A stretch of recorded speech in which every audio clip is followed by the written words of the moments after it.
రైతు సోదరులారా, వరి కోతలు పూర్తయ్యాయి, ధాన్యం ఇంటికి చేరింది. ఇక అంతా అయిపోయిందని విశ్రాంతి తీసుకుంటున్నారా? అయితే మీరు ఒక పెద్ద పొరపాటు చేస్తున్నారు. మీ చేతుల్లోనే ఉన్న మీ భూమి ఆరోగ్యాన్ని మీరే పాడు చేసుకుంటున్నారు. అసలు వరి కోతల తర్వాత మీ పొలంలో మీరు చేసే ఆ ఒక్క పని మీ తర్వాతి పంట దిగుబడిని సగానికి సగం పైగా తగ్గించే ప్రమాదం ఉందని మీకు తెలుసా? ఆ ప్రమాదం ఏమిటి?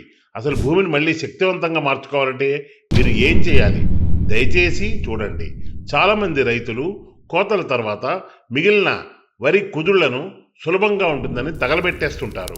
దయచేసి ఆ తప్పు చేయకండి. మీరు ఆ వ్యర్థాలను కాల్చడం అంటే మీ భూమిలోని ప్రాణాన్ని మీరు కాల్చేయడమేని అర్థం చేసుకోండి. నేలలో పంటకు మేలు చేసే మిత్ర పురుగులు, సూక్ష్మజీవులు ఆ మంటల్లో చనిపోతాయి. వీలైతే రోట్రవేటర్తో ఆ వ్యర్థాలను భూమిలోనే కలియదునండి. అవి కొద్ది రోజుల్లోనే కుళ్ళిపోయి భూమికి అద్భుతమైన బంగారం లాంటి సేంద్రియ ఎరువుగా మారుతాయి. భూమిని మరింత బలంగా ఆరోగ్యంగా చేసుకోవడానికి సినర్జీ వారి ఫార్ములా 7 10 కేజీలు మరియు మనీ గోల్డ్ 4 కేజీలు కలిపి వేయండి.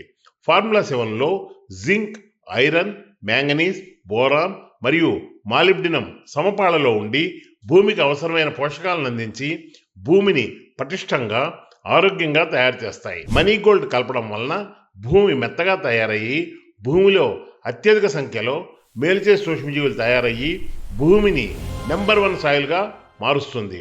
మీరు ఏ పంటను వేసినా అధిక దిగుబడులకు పునాది వేస్తుంది. కాబట్టి భూమి ఆరోగ్యంగా ఉండి నాణ్యమైన బంగారు పంటలు పండాలంటే ఇలా చేయండి.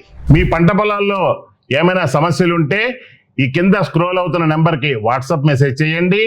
మేము వాటి మీద పూర్తి వివరాలతో వీడియోస్ తీసి ఇందులో పొందుపరుస్తాము. సినర్జీ అగ్రోకెమికల్స్ యూట్యూబ్ ఛానల్ని సబ్స్క్రైబ్ చేయండి. మీకు మరిన్ని వీడియోలన్నీ కూడా బాగా కనబడతాయి. మీ పంట పొలాల సమస్యలన్నీ కూడా వెంటనే మీకు సమాధానం దొరుకుతుంది. సినర్జీ అగ్రోకెమికల్స్ డెస్క్ నుండి మీ శ్రేయోభిలాషి రవిశంకర్.